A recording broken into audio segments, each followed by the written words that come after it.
People don't realize what's your issue.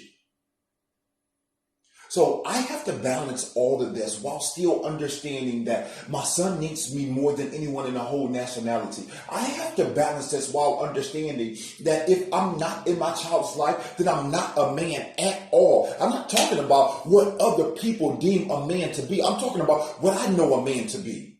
An individual that is not afraid to say no.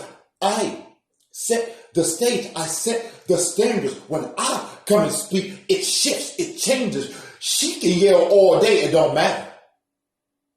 It's some women right now, they have the child their whole life. They can yell all day, but it doesn't matter. The child still comes home to lie to them. They still feel as though the child don't love them enough. They still feel like the child don't listen to them. And even though they say, oh, I love my children to death, there's some disrespect there because the child don't believe that you're worthy of it. They lie to you every instance in every place. So there's a fight that happens inside of me when a person that I love tells me I don't need you.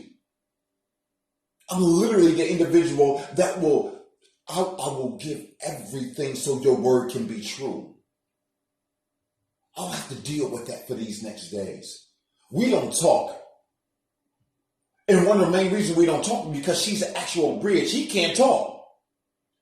So if I don't talk to her, I can't talk to him. When he talks, he doesn't talk to me. I don't see any ill will.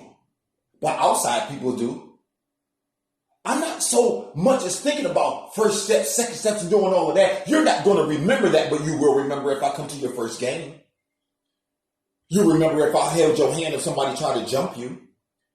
You'll remember if we were down and out, everything is a total mess, everything is shaken, everything is broken down, and then all of a sudden I swoop in as a savior. You'll remember such.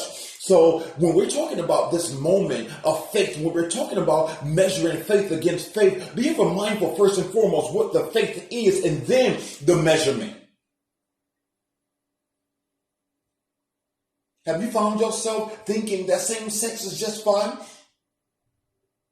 Do you think that it's just fine to take something from someone as long as you live it? Is it all good to covet, to want what everybody else have and never ever come to a place in the fruition of understanding that you yourself are gifted and highly sought after as well? You just got to put yourself in position by doing the little bitty things to tell yourself that you matter, not so much as what you're supposed to be doing. Because I'm supposed to be there as a father to my child.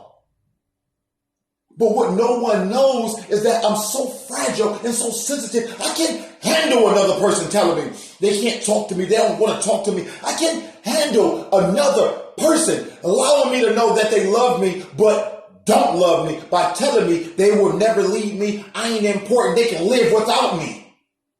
I'm not comfortable when you come back and show me that you actually do need me. Because now I have to work that out. Who gonna have to deal with that with me? No one. I have to deal with that. Because when it's all said and done, I will have to allow you to just come right back into my life without an apology. Because see, what I've been doing is secretly waiting on an apology, thinking that one day, I know. How's she gonna know if you ain't never tell her? I can feel that in your spirit. Is that what you're thinking right now? Say it. That's not the point. I was waiting on maturity. I knew that, right? Most people say that. How's she gonna know if she waiting? You waiting on an apology?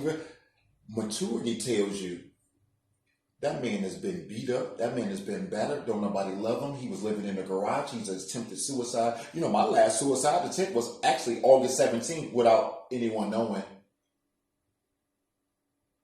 Let's say that I'm not in the right frame of mind. I thought that it was definitely time for me to go and get up out of here. Only to come out of what God had me into, feeling fresh, and then immediately all the problems between us happened. And I thought, not us. Fight your fight. Stay in your fight. They think you stupid. Don't worry about it. Just get to the place that you're comfortable. I'm not comfortable. So I'm still fighting. My faith is being challenged against the faith. Be angry in sin. Now, it's a sin to not love her as I love myself. but I'm angry, so I'm sinning. It's a sin to not take on my duties of being a catalyst of my son's life. But I'm doing it because I'm angry that she told me that she don't want to talk to me. How dare you not want to talk to me? I've been reading 3 books a month. I'm highly intellectual. How dare you say I make you lose your breath when you talk to me? I have to fight this. I have to learn this. This is my fight. This is what I got to go through. What's yours? What will cause you to recognize who your faith is? Who your faith is. Because often faith is a thing. I put a name on it. To the extent that it has a name, that's the extent that it'll be subject, that it's going to bow and it's going to confess that the Spirit of the Lord is alive and well. That's the point. Other than that, ain't no point. What brings me alive? This is my day, baby. I've been having to lay out because everybody else is winning. Now, the strong can only stand. So I'm in my element.